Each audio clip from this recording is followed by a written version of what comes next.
After a thrilling Supercross campaign, the stars of American Motocross are ready to pursue the AMA Championship.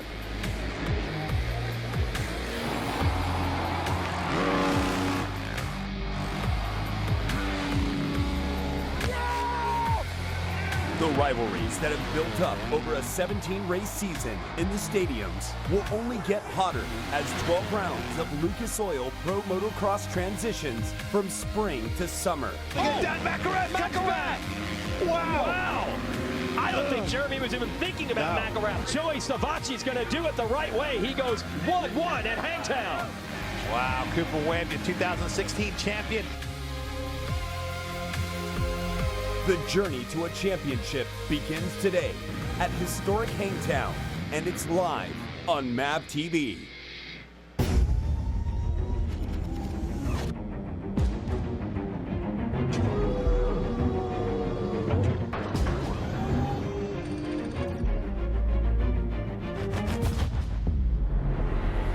Welcome to the great outdoors. We are just outside Sacramento, California for the opening round of the 2017 Lucas Oil Pro Motocross Championship, sanctioned by AMA Pro Racing. It's the 49th running of the Red Bull Hangtown Classic.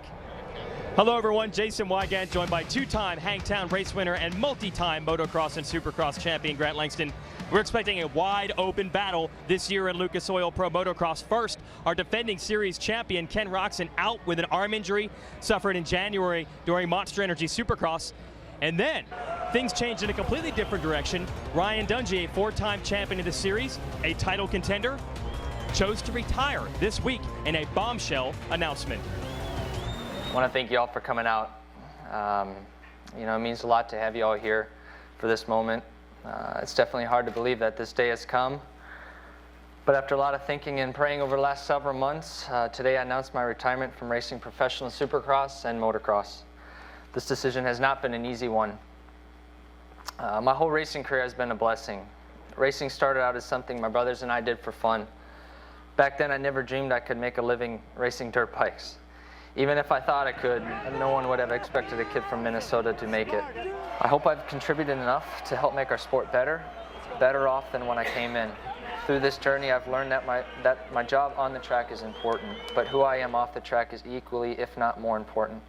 I realize being a good leader, a role model, and ambassador for the sport is important.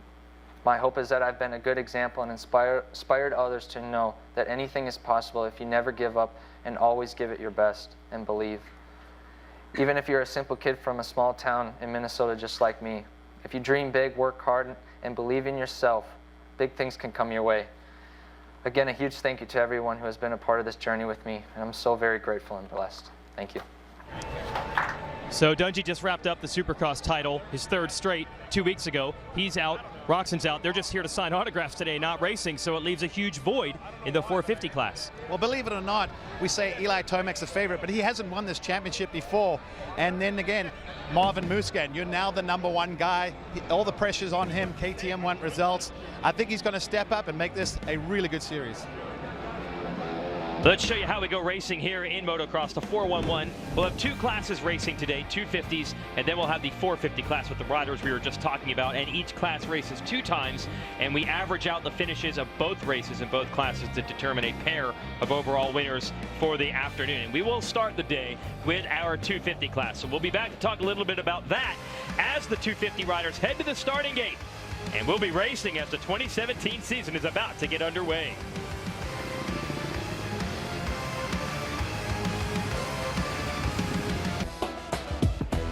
Back here at the Hangtown Classic opening round of the Lucas Oil Pro Motocross Championship. Grant Langston, let's break this down. Give us an idea what it takes to succeed on the opening round race day. KTM keys to the moto coming your way here.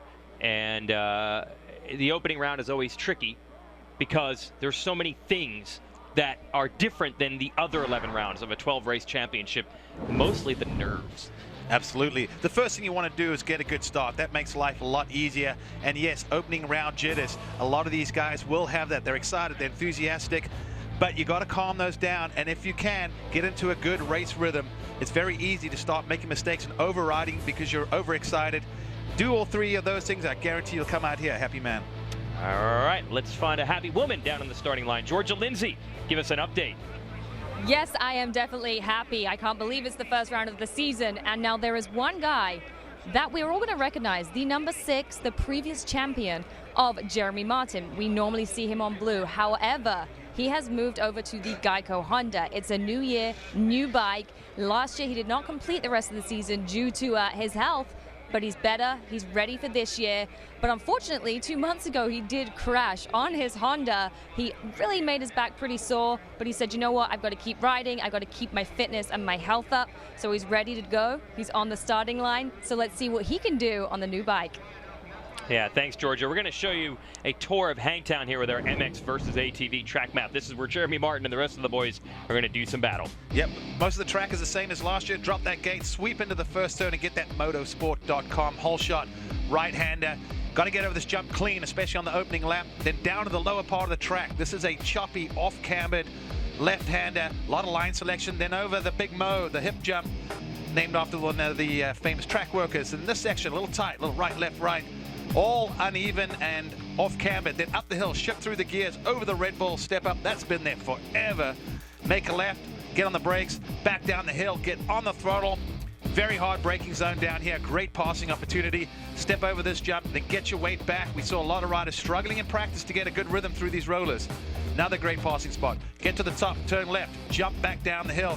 A few more of these switchbacks. All right, another hip jump left into another right-hander. Then a split lane section. You go inside or outside. Gives you two different options. And if you can carry momentum, maybe not in the 250 class, but we might see the 450s going all the way over that fly 150 as it's over 150 feet into that bowl turn at the bottom. Another jump back over the crest. Then this long right-hander. Seems like it never ends.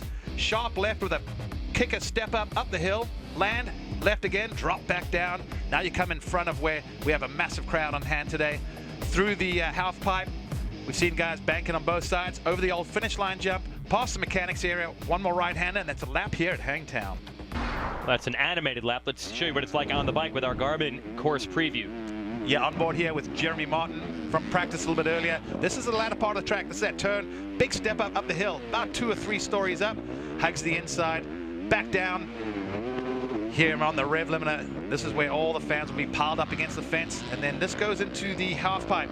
Couple different line selections there. A lot of guys coming back to the outside to get a good arc over the old finish line. See some riders going tight here. Some going all the way right up to the mechanics area. Gives them a nice sweeping turn into the final corner. That's what it's like on board. Yeah, Jeremy Martin has won the title in 2014 and 2015. Cooper Webb won the title last year, but Webb has moved up to the 450 class. You'll see him racing in the next hour. Right now, though, it's time to talk about a wide-open 250 division.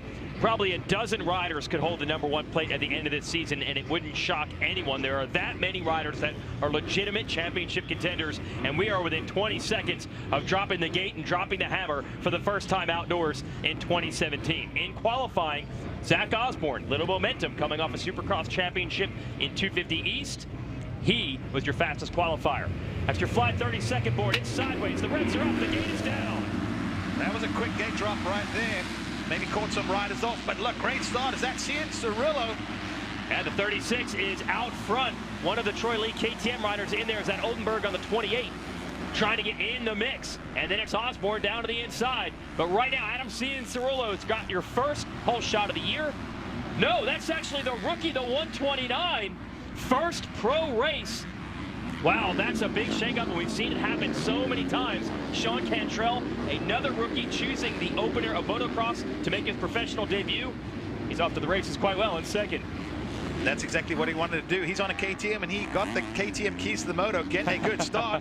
Way to introduce yourself to the public, and he's putting the pressure on Cirillo immediately. Oh, Cantrell off the foot pegs, and I thought I was waiting to say that he crashed. Somehow he did not. Gravity helped him there. He fell into that right-hander. Had it been a left-hander, he might have been in trouble, but whew, what a save. That was a big save right there, because he would have lost a ton of positions. Yeah, could have gone from second to maybe all the way to last. So, Cantrell just trying to hang on to it in more ways than one. And how about Cian Cirillo? This is the first time that he's ever entered the motocross campaign healthy. Got through the whole Supercross circuit. Won the final round in Vegas just 2 weeks ago. Also won Daytona, which is considered the most motocross-like of the supercross events. So actually some momentum for him for once. He's usually coming in here just trying to rebuild his fitness and coming off injury. Yeah, it's been a rough few years for this kid, and he just keeps persevering. He's got a great attitude. He went through a big growth spurt, and I really felt like that sort of affected his riding, because he had to almost go back to the drawing board and change his technique to adjust to his height, and his riding style definitely looking a little more clean. I believe that's Zach Osborne. Yeah, in third place. He railed that inside run. Yeah. I expect Osborne to start putting the heat on Cantrell soon. Yeah, Cantrell's going to learn the lesson quick. You've got a salty veteran there of this class with Osborne who wants to come through. Aaron Plessinger in fourth. Colt Nichols back from injury in Supercross is fifth. Jeremy Martin sixth. Then Mitchell Harrison seventh. One lap in the books. The green flag flying for the Green Machine. Monster Energy Pro Circuit Kawasaki and Cincerillo. Here's your battle for second. Well, a little head check there from Cantrell, but he's going for it, and that's what you got to do at this day and age. The way you find your pace is Osborne takes a look to the inside. He's got the line. Cantrell has to. Well, it gets moved. Yeah. Great block pass there from Osborne. Probably figured, hey, I've got the pace right now, and if I don't get around Cantrell, Cincerillo might start sneaking off in the distance. Yeah, so Osborne makes pretty quick work of it, but how about the kid hanging in there, 17 years old? Cantrell trying to learn a little bit now from Osborne as he's been pushed back to third. He's got more company from Plessinger in fourth. Yeah, I feel like you're going to have a gaggle of riders coming through. That's why if you don't get the start, it makes it very difficult to come through with so many fast and talented riders. We didn't even mention Cantrell before the start of the race, but that's because there are so many. Cantrell actually using some different lines and maybe trying to set Osborne back up. And Colt Nichols, how about this in the 39 in the outside? Kind of an unknown quantity coming into this race after breaking a bone in his leg midway through Supercross. I didn't even think he'd be 100% today, but right now he's in fifth and putting some pressure on his teammate Plessinger, who's fourth. We wait with the Fly Racing 150 jump, and it's still Cincerillo out front. See the front two settling down just a little bit there. Cantrell now coming under pressure. Obviously got Aaron Plessinger. He does not want the front two to get away. And for Cantrell, we just said that the more laps and the more time he can spend racing around these guys, basically pushing his own limit. Even if he had a tip over a fall, just riding at this pace and being around these kind of guys, it's such a mental confidence booster, as well as kind of shows some of these kids coming up where they can gain time and why these guys are typically quicker than them when they move up.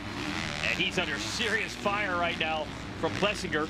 Cantrell working with Kyle Lewis, veteran, long pro career, raced plenty of times out here at Hangtown. He's the coach for Cantrell, but I'm sure anything you can tell him, not going to be like actually experiencing your first pro race and starting up front and dealing with these riders that have been doing it for quite some time. Of course, people can tell you everything that you should hear, need to hear, but once you get out there, you've got to try and calm down sometimes and think about the advice you've had. Cantrell doesn't look to me like he's riding over his head. He looks like he's definitely giving it all he's got to run with these guys, and he's doing a good job. I mean, like we talked about, Osborne, arguably definitely one of the favorites you could say for a championship in motocross, is still just ahead of him. Yeah, not losing too much ground. Osborne has a few lines where he gains ground on Cincerillo up front, and then sometimes the lines go the opposite direction, and Cincerillo is able to pull away just a little bit. And Plessinger has not been able to figure out a way around the rookie. So this is kind of a tradition at Hangtown. It's kind of become the new way of doing it. You used to graduate out of the amateur ranks and then race the last couple of motocross races at the end of the year. Now a lot of them are skipping their final year of amateur competition to start pro at the beginning of the motocross season to get an entire clear year under their belt and a lot of experience with it. I think part of that too is they've grown up racing motocross, so to throw a rookie straight into Supercross under the lights might be a little bit much for these guys, and we've seen it tends to lead more often than not to some injuries. So a lot of these teams want to keep their star athletes healthy, and I think it's a good idea to start in motocross and progress. We saw Austin Faulkner do that last year. I thought that was a very smart move from him, his family, the team, and it's paid off well. No change right now in the top five. You still see that blue machine of Nichols back there behind Plessinger. He's fifth. And then another Yamaloop Star Racing Yamaha. Mitchell Harrison comes through sixth. Alex Martin seventh. Dylan Ferrandis eighth. Jeremy Martin now pushed back to ninth. And Justin Hill, your new 250 West Region Supercross champ, rounds out the top 10. Plessinger, he's starting to get impatient on that 23. He wants to go around the rookie, but so far Cantrell able to still hold them off. Last year, Aaron Plessinger definitely struggled with getting out of the gate, always coming from behind. This is one of his better starts, and he wants to make hay while the sun shines.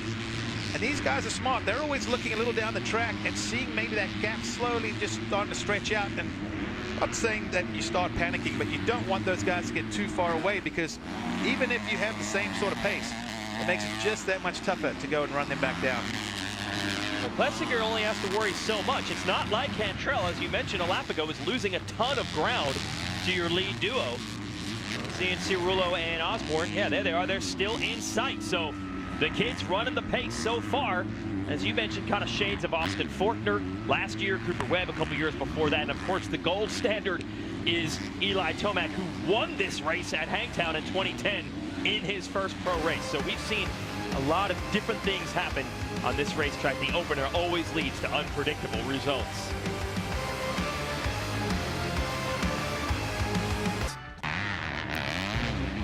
ARCA comes to MAV TV next Saturday, one of the nation's premier stock car series, and it's a training ground for many of today's up-and-coming drivers. So you can look to follow in the footsteps of NASCAR stars. Just watch the ARCA series next Saturday, 10 p.m. Eastern, only on MAV TV Motorsports Network. ARCA is where they work their way up in stock car racing.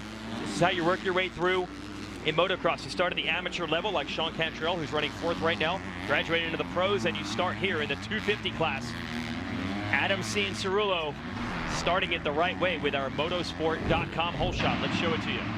Yeah, you see Cirulo right on the sort of middle to the inside, gets through there. He lined up basically with almost the exact, and I guess you'll see McElrath. Look for the KTM there in the middle of your screen. Oh, and he gets taken out right there in front of us. So that's what happens when you don't get a good start. You put yourself in position to become part of the carnage. Yeah, I saw the 57 of Jimmy Dakotas down to that, and Van Martin on the 96 as well. Nearing halfway through this moto and still yet to see a real threat from second place. Osborne on CNC Rulo, they're exchanging lap times. Their best lap, believe it or not, each a 2:09.5. See the fast lap time? 2:09.553. Osborne's best is a 2:09.522. So absolute best lap top speed down to the hundredths of a second, the difference between these two. That basically means they're going the same speed. Yeah, at the moment, I think Osborne is in a happy place right now. He's got the leader right in front of him. He's not eating the roost. No one's catching up from behind. And we've often seen with Osborne, he'll start turning it up a little bit, bring the heat in the second half of the moto. Yeah, starts have been a bit of a problem with him through the years, and he has done some of his best work from the back. So starting second, third, as you saw, he had the good jump in that motosport.com whole shot replay. This is a much easier task for Osborne. And I thought Plessinger, when he got to third, was going to be all over Osborne, but so far the gaps have remained about the same. Yeah, it looks like he's come up a little bit on the back two of the, it's almost done an accordion effect. I think third's caught second, who's also called the leader. They've all just tightened up a bit. Yeah, it's kind of a bracing ourselves. It's going to happen. Somebody's going to battle someone here. It's just a matter of who's it going to be and when. Well, here is the pass for third. Watch this. Plessinger just tries to stay low. Cantrell does what he probably thinks he has to do, protect the inside. AP comes in, leaves us braking a little bit later, and you see that Yamaha just power the long way around, stays low over the jump, puts him on the inside for the next turn, and seals the deal. Well, the bad news for Cantrell is that a bunch of those Yamahas got through, not just Plessinger, but now Ferrandis is up to fifth. That's another Yamaluke Star Racing Yamaha. And then there is Alex Martin, who has moved past Cantrell. He's on a Red Bull Troy Lee KTM. So Cantrell, the rookie, now pushed back to 7th. Jeremy Martin 8th. Mitchell Oldberg 9th. And Justin Hill 10th. Back to the leaders. Seeing Cirulo 13 minutes down in a 30-minute and 2-lap moto. And it's Osborne and Plessinger. We'll try to check in here. Nichols and Ferrandis have been swapping it back and forth. It's Nichols now with the spot. Oh, and a mistake by Ferrandis. Yeah, almost just sort of tipped over there. It looks like he almost maybe hit a false neutral or something. And right when he was about to tip over, the bike took off again. But good ride for Colt Nichols, someone that we aren't used to seeing in the outdoor nationals, especially near the front. He's come off an injury, so that makes it even more impressive. Yeah, last year had some good Supercross results, and this year did as well. But outdoors, he's been hurt a lot and hasn't gotten a lot of motos in. But right now, Nichols a solid 4th. Back to your leaders. Is Osborne working? He's been trying this right side downhill the whole time. They got a lap rider to split as well. And so far, Osborne is still not able to get right up behind your leader, CNC Rullo. Here he comes. And then Plessinger just kind of waiting in the wings. We'll see how things develop as the track changes here as well. Then it's Nichols, Ferrandis, Alex Martin at 6th. Looking at the last lap times, yeah, the leaders are actually doing 2:10s right now, and everyone else 2:11 on back. So these top 3 have begun to pull away from the rest of the pack, Nichols, Ferrandis, and Alex Martin. There's that half pipe we were talking about a little bit earlier, but the way it's developed today, it's not as line-friendly as it was last year. Osborne still on the rear of Cianciarulo. Cianciarulo riding a good pace, hasn't really made mistakes. He sees an opening. It doesn't take much for Osborne to take advantage now. We'll see Cianciarulo fight back, you bet. These two got into it big time in Supercross, actually in a practice session. So they are familiar foes. And while they're battling, Plessinger able to close up as well. So Osborne now into the lead. Right at the halfway point as well. And we just were saying this is about the time where Osborne starts to pick it up. And 15 minutes into the moto. Oh, hey, perfect time. First time this year to remind you, in 15 minutes, we can finish this race. And or you can call Geico and save 15% on your car or motorcycle insurance. So make the call, but make sure you're still watching this battle. Critical juncture in the race right now. Can Cianciarulo or Plessinger keep Osborne in sight? Was that on purpose? It was a halfway mark. Did he know that, or is it just coincidence that it worked out that way? Or did he literally say it's halfway, I need to take the lead? I guess we could ask him that. Yeah. Good question. I mean, boy, he came from about, what, 8 or 10 bike lengths back to immediately close up, make the pass, and now he's going to try to pull away. So we'll see if either of these two, Plessinger 3rd, Cianciarulo 2nd, can they keep Osborne in sight? Or is the man from Virginia about to pull away? Don't forget to catch the Lucas Oil Late Model Dirt Series, premier national touring sanctioning body for dirt late models. Next Thursday at 9 Eastern and Pacific, only on MAV TV. Dirt racing of a different kind here. It's an obvious transition as we're back to Lucas Oil Pro Motocross. At one point, Adam Cianciarulo here, this number 36 was the leader. He is now 2nd place. Zach Osborne up ahead on the number 16, has the number 1 spot.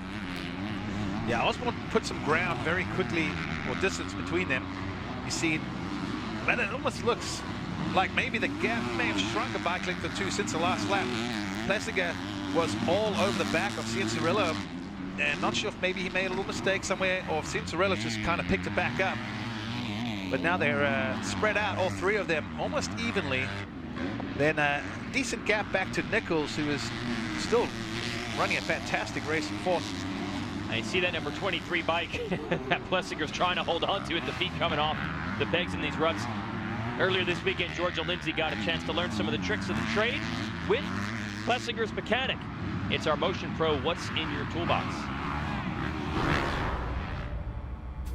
The number 23 250 rider of Aaron Plessinger. Now I'm joined by his mechanic, Billy Hartle.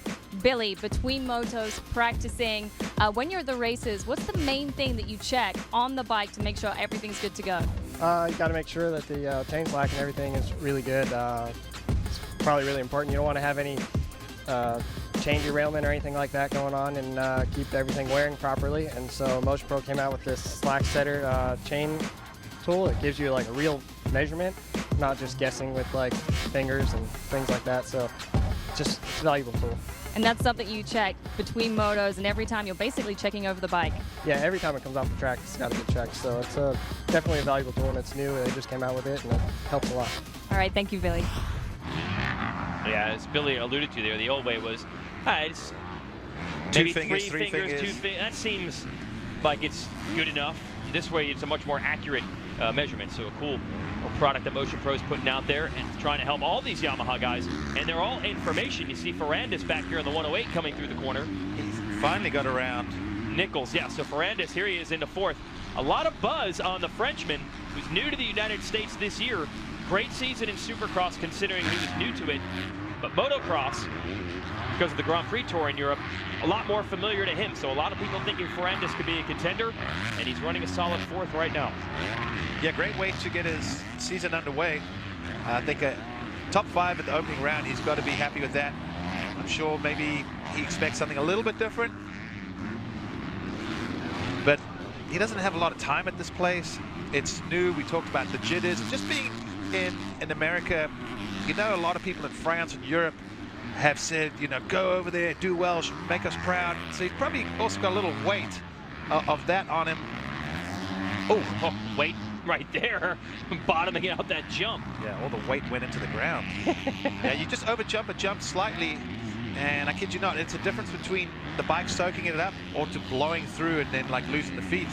Georgia, what do you got for us on that 108?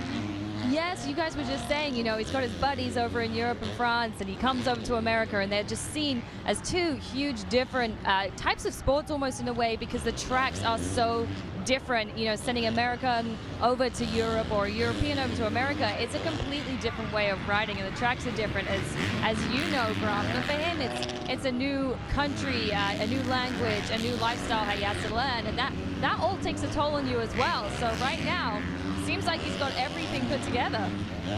Yeah, exactly. He's got a good team behind him. I'm sure he's got a lot of people helping him. Oh, and down hard is Ferrandis. And that's what happens with this track. Just one little bobble and it'll bite you. We've seen a lot of riders fishtail, feet off, hands off. You can see, if you look at the dirt, you can see on the upper part of the track, it's drier where the guys are going down the lower part. You can actually see the mud from the footprints. So, his fender came on the bike. Well, he caught his leg there. Watch this. He decides not to jump the jump, tries to soak it up. Look, just wants to soak it up. But when he lands, watch the wheels kind of slip. And then just enough, and right there, that was one of those, when it went a little bit wrong, it really kind of couldn't have gone any worse, actually. Yeah, considering he didn't try to jump the jump, he figured he was taking the safe way. So the 4th place rider, Dylan Ferrandis, putting together a great motocross debut here in America, and now it has gone all sorts of wrong. Looks like he's going to try to get back in this race, though, as Osborne continues to lead at Hangtown.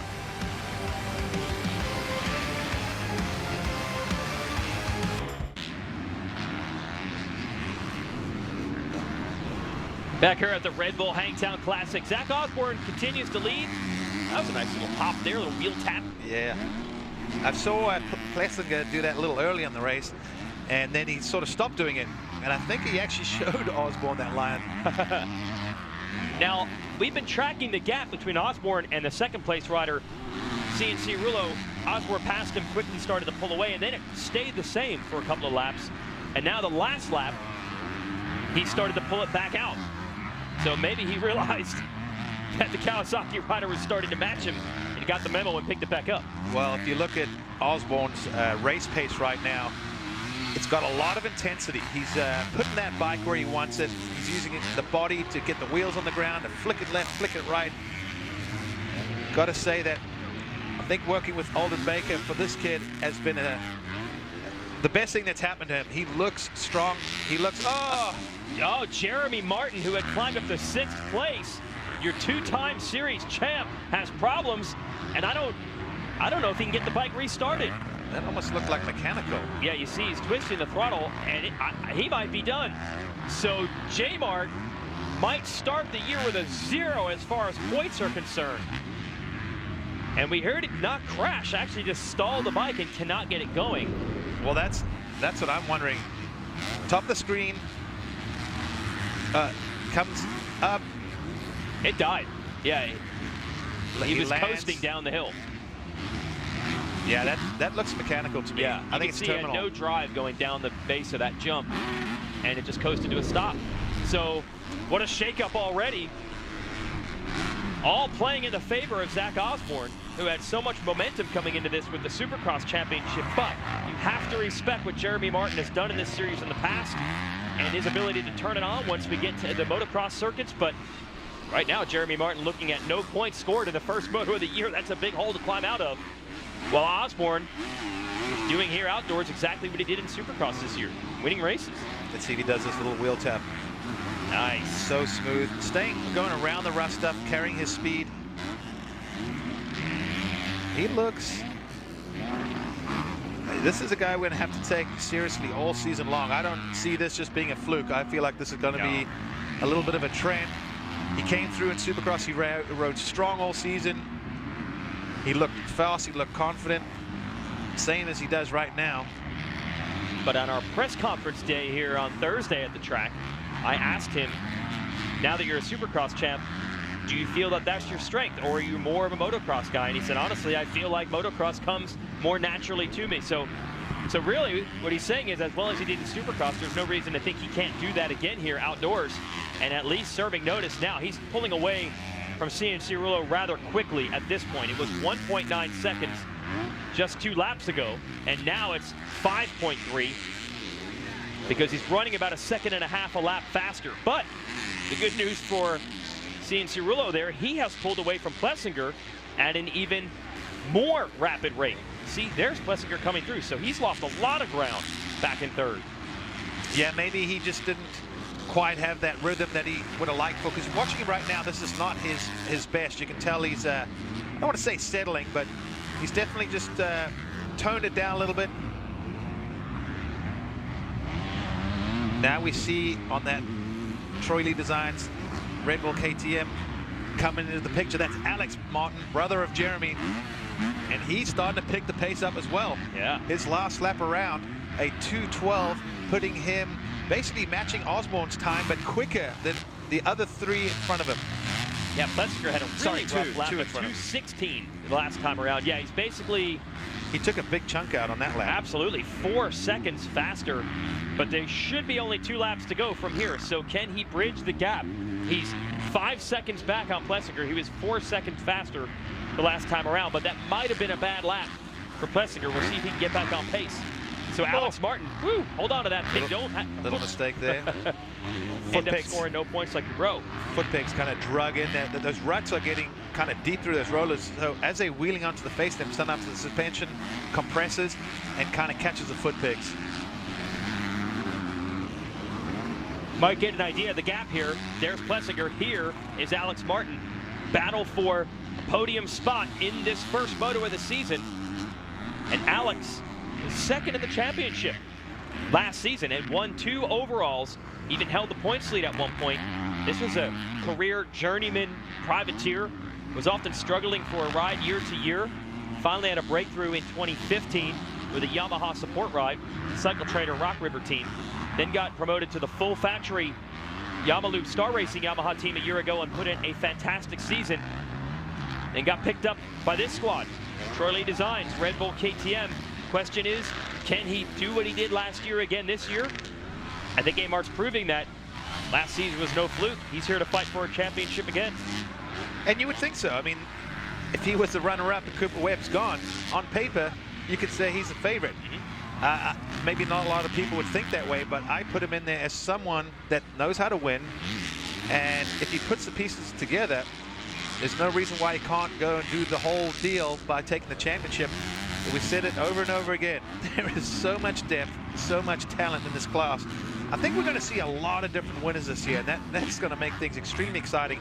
But the one important thing about this class, consistency. Yeah. Too often we see riders having some good weekends, and then when it goes bad, it's really bad, like no point type weekends. You cannot afford that. A bad weekend's got to be a 6th or a 7th place, but still scoring points every moto. And things have shaken up a bit behind A-Mart here, who is 4th. Nichols still 5th. That's been pretty solid the entire race, but behind him, Oldenburg up to 6th, Savachi 7th, Hill 8th, Harrison back to 9th, and Sean Cantrell trying to finish it off in the top 10 in his first pro moto. That's where he is right now, 10th. Nick Gaines, 11th. Mosman, another rookie, his first pro race, he's 12th. Austin Fortner, last year's rookie sensation, 13th. Luke Rensland, 14th, and Cameron McAdoo in his first pro motocross race, who he did race in Supercrosses. McAdoo is 15th. And I don't think Martin's going to have time to catch Plessinger. In fact, he had the bad lap this time. Martin ran a 2:15. Plessinger got it back into the 2:13 range, so he's lost some ground, and it looks like fourth might be the best he can do in this first moto. Still a good amount of points. If he got the whole shot and faded to fourth, maybe he'd feel a little bit different about this race. But I think when he looks at his pace, the lap times, and the way he rode, every rider goes back and talks about all the mistakes they made and how they can improve. That's just a given. Still a little bit of racing left, just over a lap, but man, a lot of lappers. White flag out. That means last lap for Zach Osborne. Looks like Osborne has this tucked away. If he doesn't throw it away here in the last lap, lead is 7.5 seconds. And remember where he was just 2 weeks ago, the most dramatic ending to a championship you'd ever seen. Joey Savacci in the 17. Last lap, Osborne gets under him, knocks him down. Last turn, Osborne cruises across the line and wins the 250 Supercross East Region Championship. He started that race on the ground in turn 1 and came from last to make that pass on the last lap on Savacci. And a lot of people wondering, for sure Osborne's going to come in here with a whole bunch of confidence from that, but would it affect Savacci mentally? Savacci, a bad start in this moto, has climbed back up to 7th to salvage some points. But Osborne definitely on a roll. You come from 22nd, pull out a championship in a last-ditch effort like that. You'll be walking on sunshine for the 2 weeks between that race and this one. Oh, for sure. He's probably still riding the wave. I mean, he only led maybe 50 yards for the championship's sake of that race. It was literally maybe 50 yards before the finish. Edge of the seat kind of stuff. I'm sure he'll bring some more of that excitement to these outdoors, because he's not going to get a great start every weekend. And we know Osborne's not afraid of rubbing some plastic out there. My kind of riding style, I like that. Oh, okay, yeah, I figured you can't be a hypocrite there, GL. We've seen what you can do if somebody tries to rough you up, and that's the same thing with Osborne. Don't try to play those games with him. But right now, he just did it on pure speed, got the good start, was able to work his way around Cantrell and Cianciarulo, and once he got it, he knew exactly what to do with it, looking for his 3rd career moto win. You know what else I noticed in this moto? Osborne never had a moment that I can remember. I think I saw every rider sometime on screen have a moment where the feet were off, the bike was sideways. He's been doing this very methodically and in control. He sat behind Cianciarulo, waited till about the halfway point, which is when we thought he'd start coming alive. Turned up the wick a little bit, saw Cianciarulo still there, turned the wick up a little more, and adios. And I think he's even been able to save some energy here in this last lap. Cruising around, turns it back up one more time. Zach Osborne starts 2017 with a moto win here at Hangtown. It's a guy that had worked so hard just to get his first ever victory, which came last year at the next to last round of the championship at Budds Creek. And once those floodgates open, it's been hard to stop him. Good sportsmanship there between he and Cianciarulo, who will take 2nd, Plessinger 3rd. We'll be right back. The first moto of the season is complete, and it's this man, Zach Osborne, on the number 16, Rockstar Energy Racing Husqvarna, taking his 3rd career moto win, but it's especially big when you do it at the opening round. Essentially, he's the points leader. Here's how he did it. Halfway through the race, he goes after Adam Cianciarulo. Yeah, just puts his bike up the inside, takes the line away, doesn't quite get up the hill there, but just does enough to hang on around the outside, puts him in the position, and then this moment here for Dylan Ferrandis, and luckily a little softer dirt down there that could have hurt a little bit more. You see, digs his head in the ground, but able to get up and get going.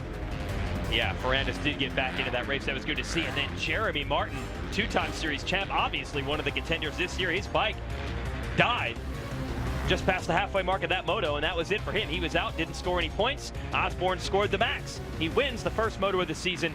Of course, we'll have to follow it up in a little over 1 hour's time for the weekend's overall when we run at moto number 2. So that will complete it as far as the first race is concerned. Cianciarulo hung on for 2nd, and Aaron Plessinger was 3rd. Let's send it to Georgia Lindsay. Yes, our Moto 1 250 winner, Zach Osborne. Now, Zach, you're coming off a 250 East Championship title with Supercross. You had an overall win on the 250, same bike last year. First moto of the season, taking a win. That's got to feel good. It feels great to start that way. The last 2 years here, I've started with minimal points, and to take a maximum here in this first moto is awesome. I have to get up to the good Lord Jesus for keeping me safe. The track is already super gnarly, even in this first set of motos, so we just got to keep our head on, go back, get some recovery in, and make sure we come out swinging again in the second moto. I got a really good start that time, and I felt like that was key. Well, congratulations. Well done, Zach Osborne. All right, here's your results from the first moto.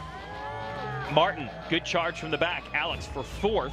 Colt Nichols, solid performance. I think that's a career best there, taking 5th. And Cantrell holds on top 10 in his first ever professional moto. And shout out to Savachi. That was a quiet moto for him, but he'll take 7th place points to start the season, I'm sure. Faulkner, not a good start. He ends up 11th.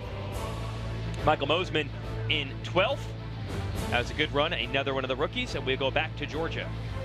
Yes, Adam Cincerillo taking 2nd place. 6 whole shots last year, and you took the first whole shot of the season. You're looking good out there. Fitness over the last couple of years has increased. How are you doing? I feel really good. Coming off a full Supercross season.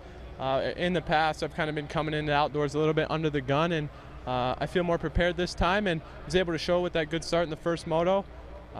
Just first moto is good, but want to carry it into the second moto, definitely have a good finish there. So just going to try to get that same start and ride my laps. Good job, well done. All right, so solid points for the Monster Energy Pro Circuit Kawasaki rider, and we'll see a rematch. Motos 2 coming your way, both the 250 and 450 class. That'll be 6 p.m. Eastern time here on NBC or on NBCSN. That's 3 o'clock local. And one moment we will have our man Adam Plessinger, who finished up 3rd in this moto. So 3 different teams, 3 different bikes on the podium to start the year. Georgia? Yes, Aaron Plessinger taking 3rd place. Qualifying, you were happy with him 4th, but 3rd for the first moto. You got to be pleased with that. I know it's hot out here. We talked about the fact you had a Camelback on. Did that help out? It helped out a little bit. You don't find time to take a drink of a Camelback on a motocross track. But yeah, I'm super stoked with the start I have right now.